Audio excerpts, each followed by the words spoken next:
and so one of the choices we're going to talk about right now is sexting. Who wants to tell us what sexting is?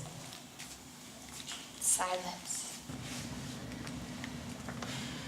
Send nudes. Send nudes, yeah, so sending nude or partially nude images from your cell phone. Obviously, there's different aspects of sexting. There's the talking, but we're gonna specifically focus on the picture aspect. So what do you guys think? Can sexting affect your life? Yes. Okay, yeah, so we're gonna look at some ways that it can. Socially, all right, how long does it take to build a good reputation? Years. Years? Lifetime. Yeah, lifetime maybe. How long does it take to ruin a reputation or make a bad one? Seconds. Snap of a finger, right? One thing you say, one thing you do, one thing you post, and your reputation can kind of be ruined. And now, I personally don't believe that reputation is everything, that you need to bank every single thing you do on what people think about you. But like Hannah was saying, the choices you make right now in your life, even though you guys are young, you're still in high school, absolutely can carry into your future, all right? And people can form bad opinions of you. Does someone have to know you to form an opinion of you? Do you guys all have opinions about celebrities? Does anyone, bless you, does anybody know any celebrities personally? Like anyone BFFs with like Justin Bieber? No? No? Oh, okay. I mean, if so, hook me up, that'd be pretty cool. But I don't think any of us are, but we have opinions about them, right? And same thing with maybe people that you go to school with, right? Are you like best friends with every single person you go to school with? Probably not. So you still form opinions about them though, based on what you see, maybe based on what you see on, the internet, on their Facebooks and things like that. You form opinions of them based on those things. And so, people can form those bad opinions of you and not even know you, all right? It could also attract unwanted attention. Now, how long are photos on the internet for? Forever. Forever. And who can see them? Anyone. Anyone, everyone. Are there only good people with honorable intentions looking online? No, there's bad people, right, with bad intentions looking for these photos specifically. Let me tell you, they know where to find them, and they do not do good things with them. All right, you do not want them having a photo of you, and that can lead to cyberbullying. We know that bullying happens inside of school as much as it does outside of school, and unfortunately, the internet is just another platform for bullies to do some harm. All right, emotionally. I know I'd be feeling any and all of these ways if a photo of myself, nude or partially nude, were to get around the school maybe, embarrassed, humiliated, maybe betrayed. Maybe you sent it to someone you trusted, someone you thought was gonna keep it confidential between the two of you, but then maybe they sent it on. All right, do people send photos on? Yeah, what would somebody's motivation be to send a photo on? Revenge. Maybe revenge, yeah, maybe to get back at somebody. To brag. To brag, yeah, maybe to show off to their friends. What else? Maybe just like joking around or. Yeah, maybe just to be silly, just to joke around. Yeah, maybe with just like a best friend. Maybe malicious reasons, right? Maybe to hurt somebody, to embarrass somebody. So there's a lot of different reasons why someone would choose to pass a photo on. And that can leave someone feeling very betrayed, or maybe afraid that it's gonna get around to the whole school, afraid of who's gonna see that photo, because once you send a photo, do you have control over where it goes? No, so there could be a lot of fear there. Or maybe fear that, once that couple breaks up, the other person would come back years later, months later maybe, and say, hey, I have all these photos of you. If you don't do what I want you to do, I'm gonna send them, I'm gonna post them. That can be a real fear that somebody has. Next one is legally. All right, this is a big one, guys. How old are all of you? Is anybody over the age of 18? So just the teachers. So what does that make you guys legally? Minors. So a nude or partially nude image of a minor is considered child pornography, and that is 100% illegal. All right, and so if someone were to be caught with child pornography, there's some legal consequences, all right? You could serve a jail sentence, anywhere from 2 to 15 years. 15 years is a pretty long time, right? How about 2 years?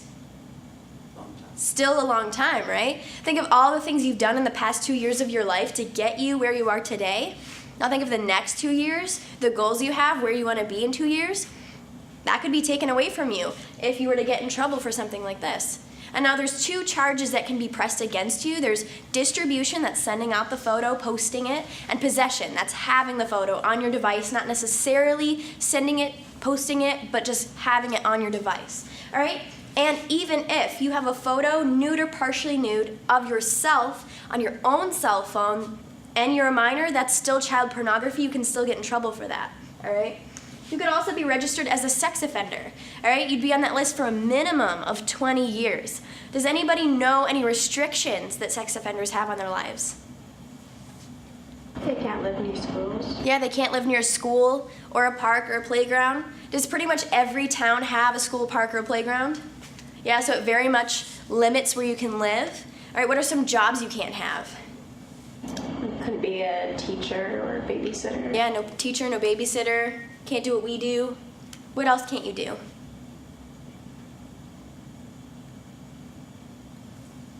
Travel restrictions. Maybe travel restrictions, yeah. Wouldn't you have to tell your neighbors, like if you're in that, like a neighborhood or something, you have to tell your neighbors? Yeah, you have to alert your neighbors that you're a sex offender when you move in. You couldn't work in the medical field. Yeah, you can't be a doctor, you can't be a nurse, you couldn't be in the military, you can't be a police officer, you can't hold public office. There's a lot of jobs that you can't have as a registered sex offender. All right, can you still have a job? Yeah, you can still have a job. But if I'm the hiring manager at, say, a restaurant or a gas station, and I have two resumes in my hand, they're both exactly the same except for one says registered sex offender, the other one doesn't, which one am I probably going to lean towards? The one that's not? Probably the one that's not, right? Because the person I'm hiring is going to represent my company, and so that might not be somebody I want to hire. All right, and the kicker is it doesn't matter your age.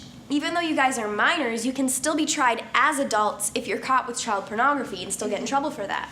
All right, we were actually in a school a couple years ago, we were teaching about this, and our teacher came up to us after, and she was like, you know, thank you so much for talking about this, because two of my 8th grade students were sexting, they got caught, they got in trouble, the parents got involved, they got taken to court, and now they're both registered sex offenders. 8th graders. All right, do you think that they were thinking about all this when they were sexting? All these consequences? Probably not. All right, probably not. And so just goes to show it doesn't matter what your age, all right? And it can have effects on your future. We kind of touched on this a little bit. All right, employers could turn you down. Maybe if you're a registered sex offender, they could be concerned with your poor character.